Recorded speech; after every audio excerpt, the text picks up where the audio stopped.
মৌলভীবাজারের শ্রীমঙ্গলের পথে প্রধানমন্ত্রী সদেরও বিতরণ করবেন ফ্যামিলি কার্ড। বিকেলে অংশ নেবেন রাজনৈতিক সভায়। চট্টগ্রামের বাকলিয়ায় শিশু ধর্ষণ এবং বন্দরটিলায় আয়াত হত্যা মামলার রায় ঘোষণা আজ।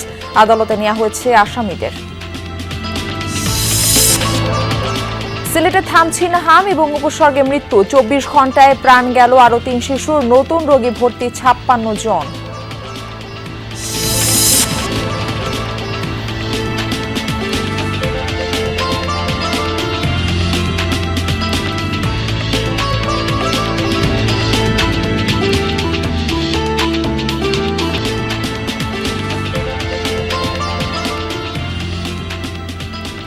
আমন্ত্রণ সংবাদ সারা দেশে। আপনাদের সঙ্গে থাকছি আমি মারফি রহমান। এতক্ষণ শিরোনাম দেখছিলেন, এবার বিস্তারিত। সিলেট থেকে সড়ক পথে মৌলভীবাজার যাচ্ছেন প্রধানমন্ত্রী তারেক রহমান। সকাল 10:30টার দিকে সিলেট থেকে রওনা দেন প্রধানমন্ত্রী। এর আগে সকাল 9:30টার দিকে ঢাকার হযরত শাহজালাল আন্তর্জাতিক বিমানবন্দর থেকে সিলেটের উদ্দেশ্যে যাত্রা করে 10:15টার পর সিলেট বিমানবন্দরে পৌঁছান তিনি। দুপুর 1টায় শ্রীমঙ্গল ভিক্টোরিয়া উচ্চ বিদ্যালয় মাঠে এবং 2টায় মৌলভীবাজার সরকারি উচ্চ বিদ্যালয় মাঠে অনুষ্ঠানে যোগ দেওয়ার কথা রয়েছে তারেক রহমানের।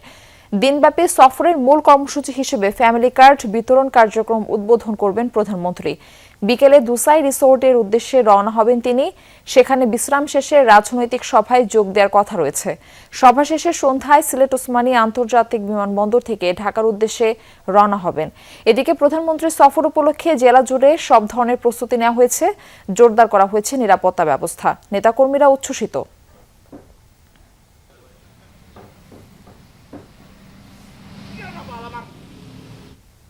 প্রধানমন্ত্রীর সফরের বিষয়ে আরো জানাতে শ্রীমঙ্গলের ভিক্টোরিয়া উচ্চ বিদ্যালয় মাঠ থেকে আমাদের সঙ্গে যুক্ত হচ্ছেন সহকর্মী মাহবুবুর রহমান রিপন।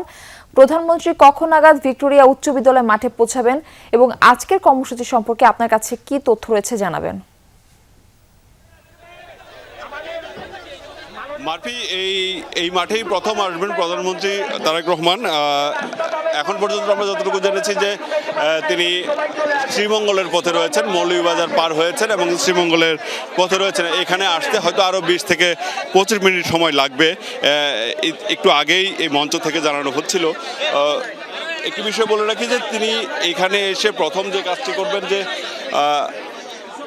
ফ্যামিলি কার্ড, যেটি আসলে গত নির্বাচনের আগে প্রতিশ্রুতি ছিল ফ্যামিলি কার্ড, এই ফ্যামিলি কার্ডের তৃতীয় পর্যায়ের যে উদ্বোধন সেটি তিনি করবেন এবং এখানে 152 জনকে তিনি ফ্যামিলি কার্ড দেবেন। এর পাশাপাশি সামাজিক বেশ কিছু সহায়তা প্রকল্প যেগুলো রয়েছে সেই সহায়তা প্রকল্পের উপকারভোগী যারা রয়েছে তাদের মধ্যে সে সহায়তা তিনি হস্তান্তর করবেন। এইখান থেকে তিনি এই প্রোগ্রামটি শেষ করবেন। শেষ করে এখান থেকে যাবেন মৌলভীবাজারে। সেখানেও একই প্রোগ্রাম রয়েছে, সেখানেও ফ্যামিলি কার্ড বিতরণ করবেন।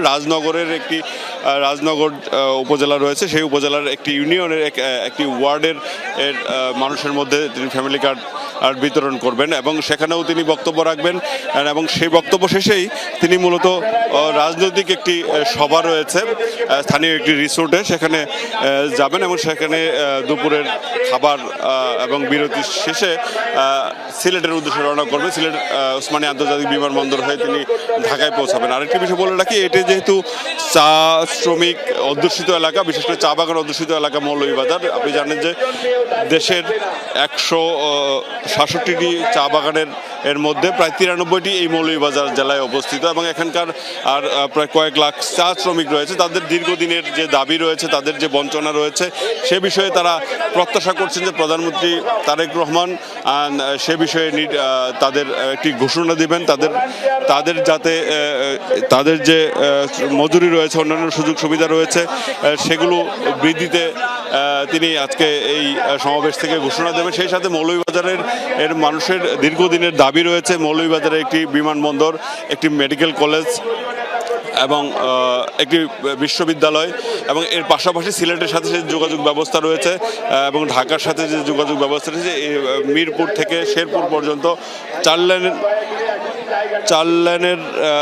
চার লেন সড়কের দাবি রয়েছে এবং এসব দাবির নিয়েই কিন্তু গত কয়েকদিন ধরে সোচ্চার রয়েছে মৌলভীবাজারের লোকজন এবং তারা যেটা বলতে চাচ্ছেন প্রধানমন্ত্রীর এই সফরে তারা বেশ কিছু প্রতিশ্রুতি পাবেন এবং যেটা তাদের দীর্ঘদিনের দাবি রয়েছে এবং দীর্ঘদিন ধরেই তারা অবহেলিত বলছেন, যেহেতু শ্রীমঙ্গল একটি পর্যটন নগরী এবং এই পর্যটন নগরীর আধুনিক সুযোগ সুবিধা নিশ্চিতের দাবি রয়েছে এবং সেগুলো বিষয়ে প্রধানমন্ত্রী তারেক রহমান তার নির্দেশনা এবং ঘোষণা দেবেন এমনটাই প্রত্যাশা করছেন। এর পাশাপাশি দলীয় নেতাকর্মীরা উচ্ছ্বাসিত, দীর্ঘদিন পর কোন রাষ্ট্রপ্রধান এই শ্রীমঙ্গলে আসছেন, বিশেষ করে এই তৃণমূলের যারা নেতাকর্মী রয়েছে তারা কিন্তু অনেকটা উচ্ছ্বাসিত।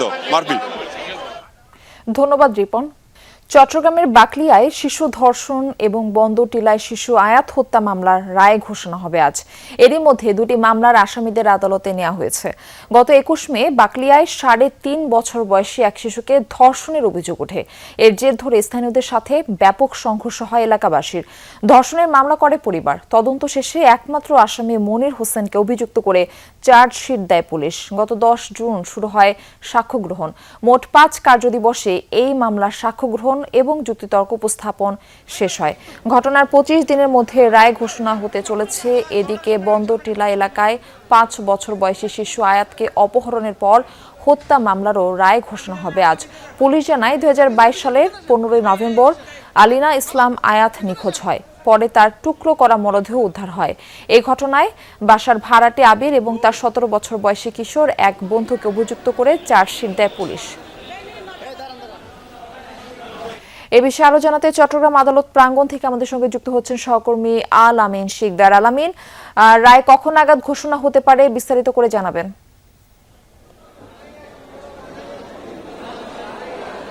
মারফি, এরই মধ্যে আমরা শিশু আয়াত হত্যার যে আসামি সেই আসামি আবির আলীকে কিছুক্ষণ আগে আমরা ঠিক 12টা নাগাদ মহানগরের অতিরিক্ত মহানগর দায়রা জজ 6ষ্ঠ আদালতে তোলা হয়েছে এবং এরই মধ্যে যিনি জজ বিচারক তিনি এরই মধ্যে রায় পড়তে শুরু করেছেন।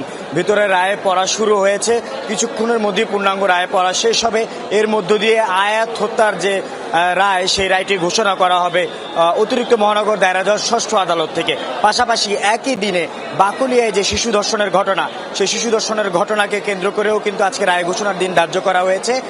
সেই দিনটি আমরা জানি যে এখান থেকে ঠিক 1টার মধ্যেই শিশু আয়াত হত্যার যে রায় সেই রায়টি ঘোষণা হবে এবং এর পরপরই দুপুর 2টার মধ্যে বাকলিয়ায় যে শিশু ধর্ষণের ঘটনা, সেই শিশু ধর্ষণের ঘটনায় যে আসামি যাকে গ্রেপ্তার করা হয়েছে মনির, সেই মনিরের বিরুদ্ধেও এরই মধ্যে মনিরকে সে আদালতে তোলা হয়েছে। নারী ও শিশু সহিংসতা দমন যে বিশেষ ট্রাইব্যুনাল, সেই ট্রাইব্যুনালে তোলা হয়েছে। সেখান থেকেও কিছুক্ষণ পরে যার যে রায় ঘোষণা, সেই রায় ঘোষণা হবে। সেই রায় ঘোষণার জন্য কিন্তু এরই মধ্যে আদালত প্রাঙ্গণে আমরা দেখছি যে দুই পরিবারের স্বজনরা উপস্থিত হয়েছে এবং বিচারের দাবিতে এখানে আমরা দেখতে পাচ্ছি যে ফাঁসির দাবিতে মিছিল করা হয়েছে, স্লোগান দেয়া হচ্ছে। বাড়তি পুলিশের নিরাপত্তা কিন্তু জোরদার করা হয়েছে। আসামি যখন নিচ থেকে অর্থাৎ জেলের আদালতের যে কারা হেফাজত রয়েছে সেখান থেকে যখন আদালতে তোলা হচ্ছিল সেই সময়টিতে আমরা দেখেছি যে মিছিল করা হচ্ছিল। আসামির ঠিক পেছন পেছন পুলিশের বেরির মধ্য দিয়ে কিন্তু নিরাপত্তার মধ্য দিয়ে আসামিকে আদালতে তোলা হয়।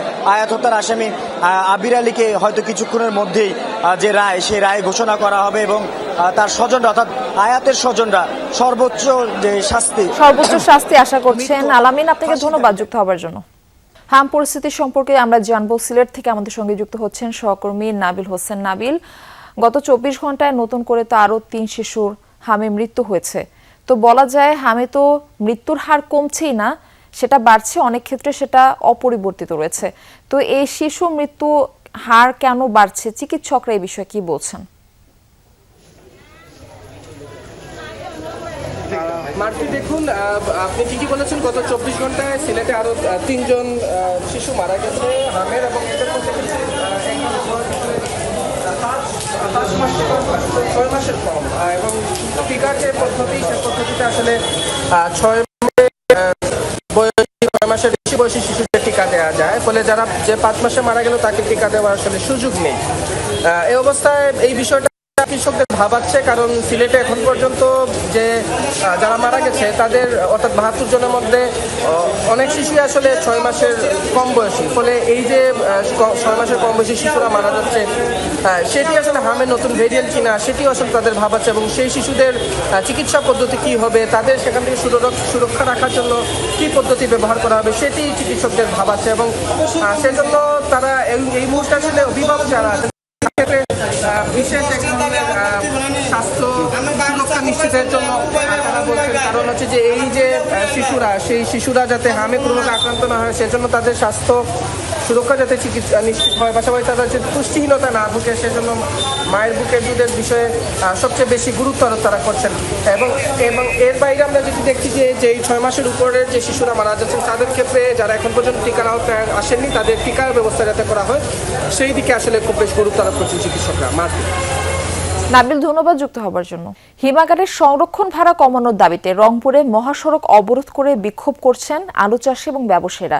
এ বিষয়ে বিস্তারিত তথ্য আমরা জেনে আসবো সহকর্মী সরকার মাঝহারুল মান্নানের মাধ্যমে। মাঝহার, আলু চাষিদের দাবি সম্পর্কে বিস্তারিত জানাবেন, আর মহাসড়কে যান চলাচলের কি অবস্থা দেখছেন, কোনো যানজটের সৃষ্টি হয়েছে কিনা?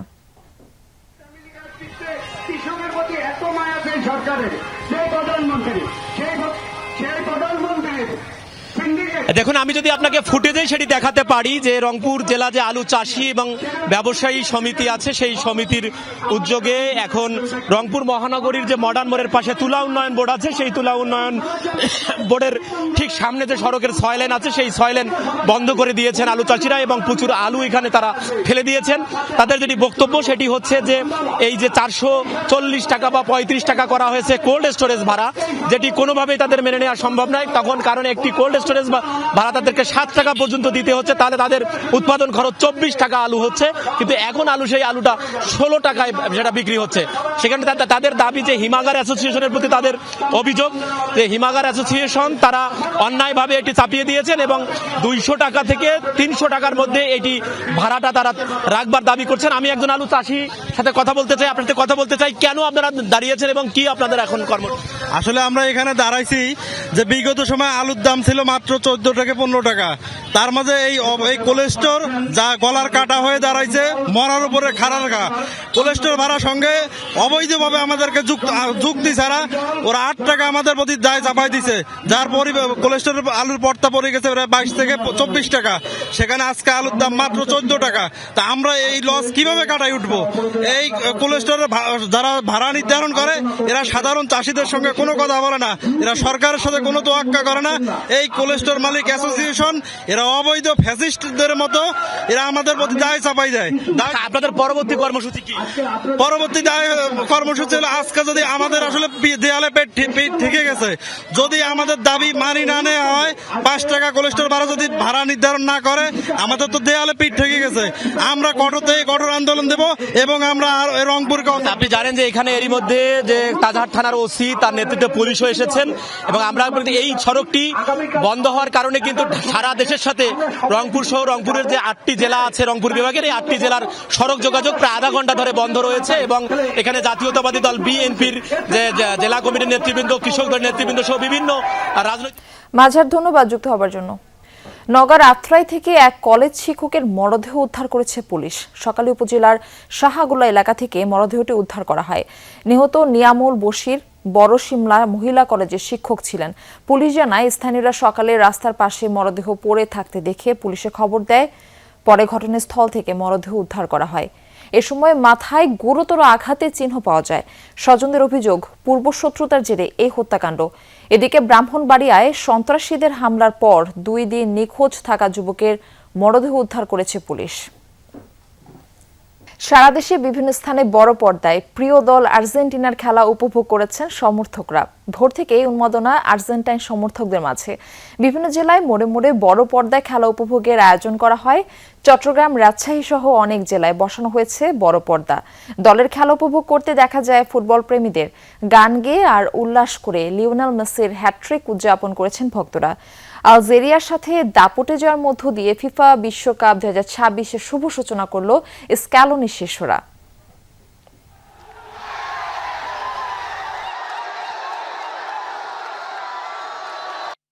আগামীতে আরো জিতবে, আগামীতে কাপ নিয়ে যেবারের মতো কাপ গেছে এভাবেই চ্যাম্পিয়ন হবে। ব্রাজিলের মতো টিম আমাদের সাথে পাঙ্গা নেয়, বারবার বলে যে আমরা পাই না, আমরা মেসি পাই না, মেসি প্লান্টিতে খালি খেলে। এই জন্য আমাদের আরেকটা করে প্রত্যাশা ছিল। 72 ঘন্টা ধরে কুড়িগ্রাম সীমান্তের শূন্য রেখায় অবস্থান করছে শিশুসহ 9 জন। রোববার ভোর 6টা থেকে রৌমারী উপজেলার গয়োটাপাড়া থেকে 6 জন এবং ইজলামারী সীমান্ত থেকে 3 জনকে পুষিনের চেষ্টা করে বিএসএফ। বিজিবি এবং স্থানীয়দের প্রতিরোধে তা ব্যর্থ হয়। এই বিষয়ে বিএসএফ বিজিবি পতাকা বৈঠকও অনুষ্ঠিত হয়। বিজিবি জানায়, বৈঠকে বিএসএফ পুষিনের ঘটনা অস্বীকার করে তাদের ফেরত নিতে অস্বীকৃতি জানায়। এরপর থেকে সীমান্তে শূন্য রেখায় অবস্থান করছে ওই 9 জন। তাদের ফিরিয়ে দিতে বিএসএফ এর সাথে আলোচনা অব্যাহত রয়েছে বলেও জানায় বিজিবি। এদিকে জামালপুর সীমান্তের শূন্য রেখায় 27 ঘন্টা ধরে অবস্থান করছেন একজন। সোমবার রাতে তাকে এপারে ঠেলে দেয় বিএসএফ।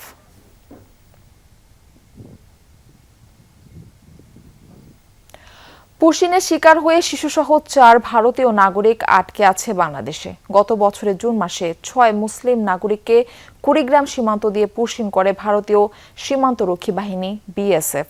পরবর্তীতে পুলিশের হাতে আটকের খবর গণমাধ্যমে প্রচার হলে শিশুসহ 2 জনকে ফেরত নেয় ভারত।